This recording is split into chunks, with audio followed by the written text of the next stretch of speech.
20 years after that, this is the demographic structure that scares Americans. We see a bottomless supply of young Chinese workers who are taking everybody's manufacturing jobs. This is also the demographic structure that excites the Chinese Politburo, because they see it as a bottomless supply of young Chinese consumers remaking global norms. We're both right. We were both right, past tense, because this is 20 years ago. Here's China today. Now, this is according to data from January of 2020. At that point, China was already the fastest aging society in human history, and it was aging towards oblivion at a rate we couldn't even consider possible until 10 years ago. According to this data, China by the year 2100 will have less than half the population it has today. Since then, the Chinese have started releasing bits and pieces out of their 10-year census. They now believe that they've overcounted their population in excess of 100 million people. The best guess that we have from what they have chosen to share is that the yellow bars don't even exist. If this is true, China's population will drop by half by 2050. Most of us are going to live to see the end of the Han ethnicity, much less the People's Republic. The question is, how does it go out? That's only one reason I'm really not bullish about the Chinese system. Now, this is completely overcomplicated graphic is global oil flows. The thicker the bar, the more oil that is going on the tanker route. The one that matters of course, is right here. The Chinese import over 80% of their oil needs, and about 85% of that comes from the Persian Gulf. It is the single most exposed trade route on the planet. Now, the Chinese do have a lot of ships. Most of them would fit on this stage. They're itty-bitty. Only about 10% of the Chinese ships can actually sail more than 1,000 miles from a friendly port, and the Chinese have no friendly ports outside of the PRC, which means they can't patrol that trade route.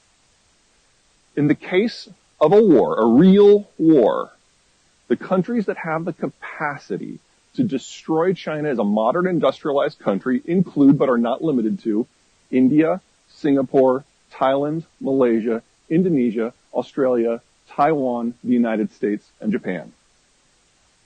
You put 2 destroyers in the Indian Ocean, 3 months later, the trucks stop running, 6 months later, the lights go out, and a year after that, they lose 500 million people from famine. The Chinese are utterly dependent on the world that the United States maintains in a globalized fashion. We go home, it ends. We are the single greatest ally and empowerer of today's China.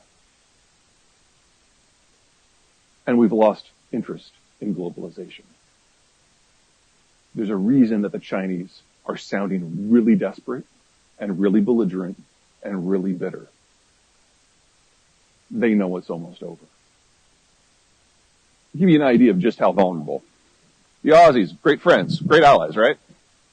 We recently struck a deal to provide them with some very cool military equipment. Now, publicly, what everyone seems to grab onto are those nuclear submarines, and I don't mean to suggest that those aren't sexy pieces of equipment, but we're also giving them air-launched cruise missiles. Maximum range of the existing Australian fighter bomber fleet with these cruise missiles can reach here.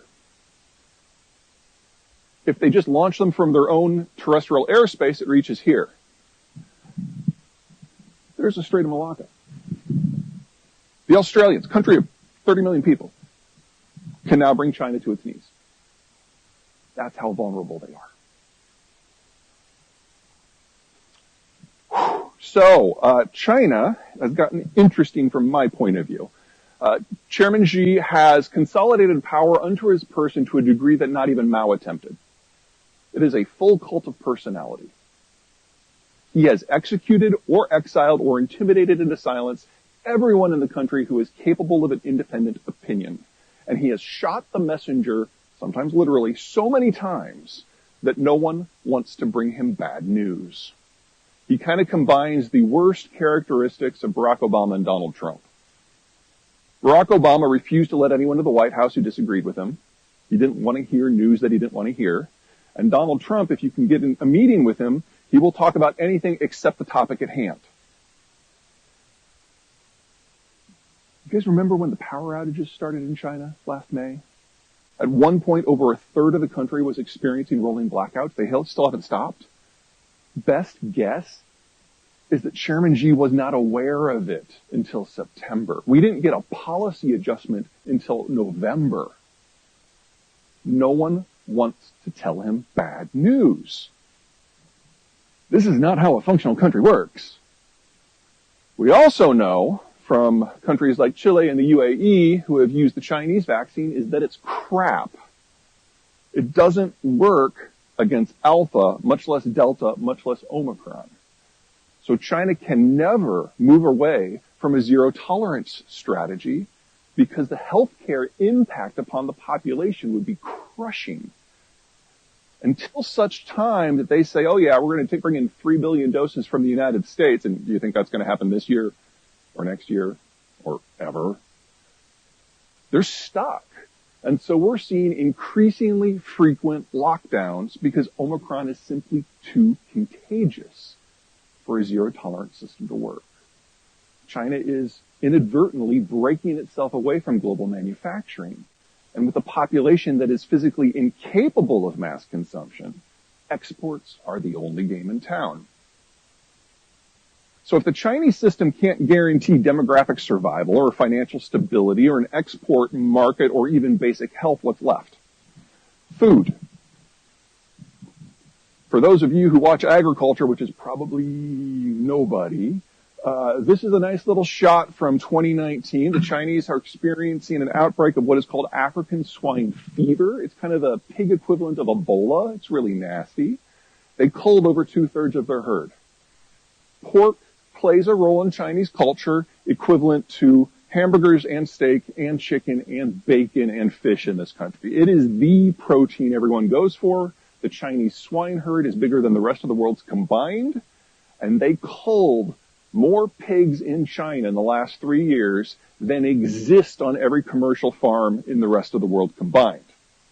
They are now attempting to rebuild the herd because this is all they have left.